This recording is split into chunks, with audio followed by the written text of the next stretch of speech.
Kedves mindenki, gondoltam, kipróbálok valami újat, és alámondással fogom nektek ezt a videót Kosrály szigetéről kommentálni.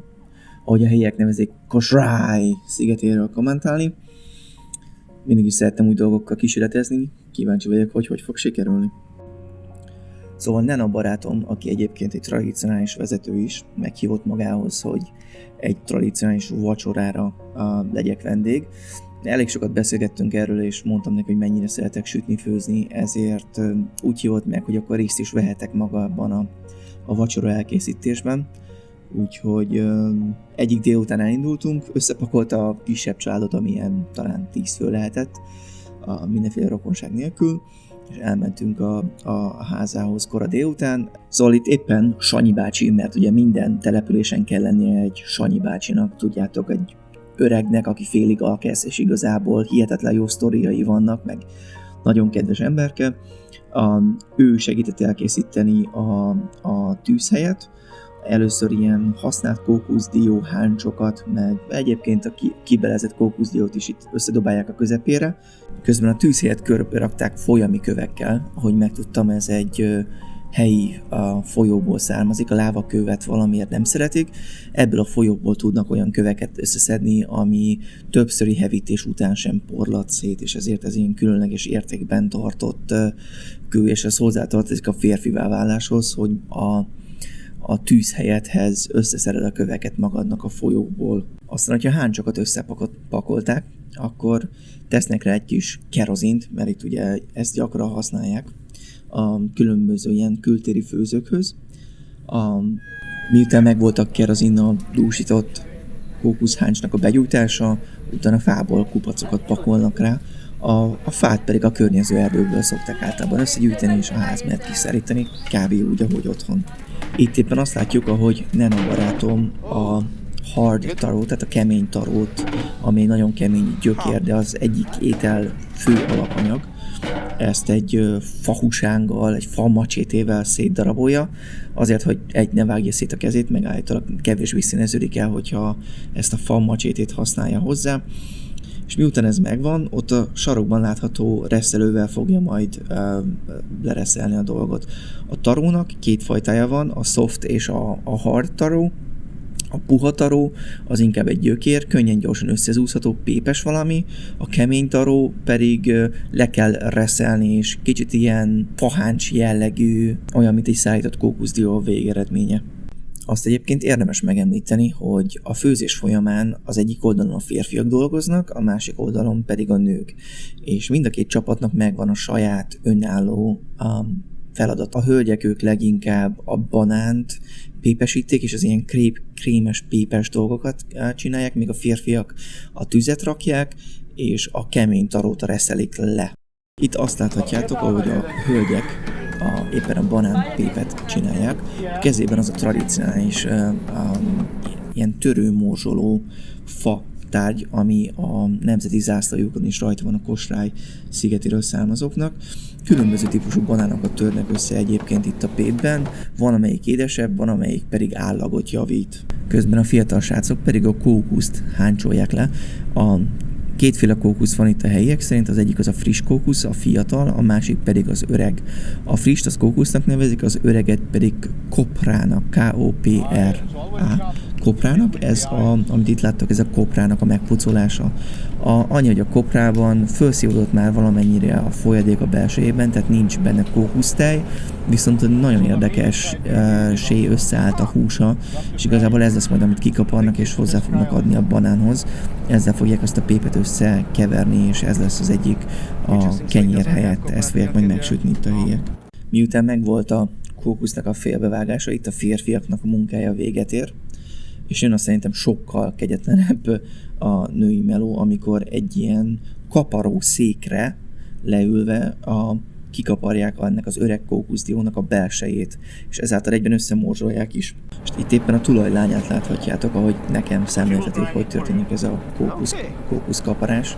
Most egy kókuszdiót körülbelül 5 percig kaparnak ki, és úgy hallottam, hogy a nagyobb ilyen családi vacsorákhoz, ahol mondjuk összejön a fél sziget, ott 200-300 kókuszdiót szoktak kikaparni a vacsorához, ez rengeteg idő, de itt ez úgy szokott történni, hogy megérkeznek a hölgyek, mindenki hozza magával a kis kaparószékét, leülnek és elkezdik kikaparni a koprát, közben pedig megy a beszélgetés és megy a szociális élet, tehát így ez egy annak a helyszíne volt.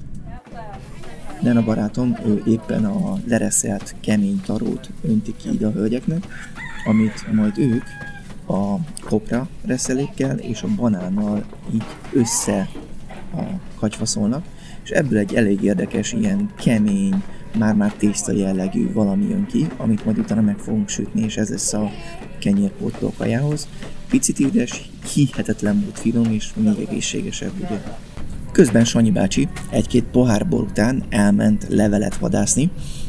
Itt igazából ezt a banán típust ezt csak azért termelik, mert nagyon jó a levele, hosszúra nő és megfelelő formára.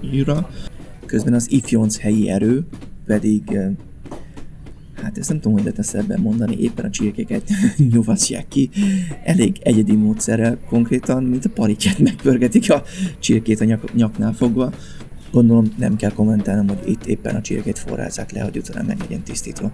Miután a koprát ugye lereszelték, azt ki szokták facsarni, mert valamennyi nedvesség még van benne, és ehhez általában szövetperust vagy éppen valamilyen hálós anyagot használnak, hogy a lehető legtöbb nedvességtől megszabadítsák, hogy a tésztához jó alapanyagot szolgáltasson. És itt láthatjátok, ahogy a végterméket nevezzük egyelőre így, ezt a nagyon-nagyon finom tésztaanyagot beletöltjük a levélbe konkrétan, belekanonozzák, egyik oldalát behajtják, másik oldalát behajtják, fölhajtják az alját a kis zacsinak, és annyi, hogy a levélnek a szárát azt így megtörik, miért ráhajtják a záró réteget, hogy a tűzben ne rúgja ki magát, és már kész is van a csomag. Ezek a nagy levelek, amiket itt láttok, ezek a kemény tarófának a levelei, amit a helyiek arra is használnak, hogy letakarják a tűzhelyet. Ezeket a köveket így elterítik az ujjnak az alján, és erre megy majd rá a kaja. Amit itt éppen a barátom macsétével darabol, ez a kenyérfának a termése. Ez a helyi krumpli, leginkább így tudnám leírni.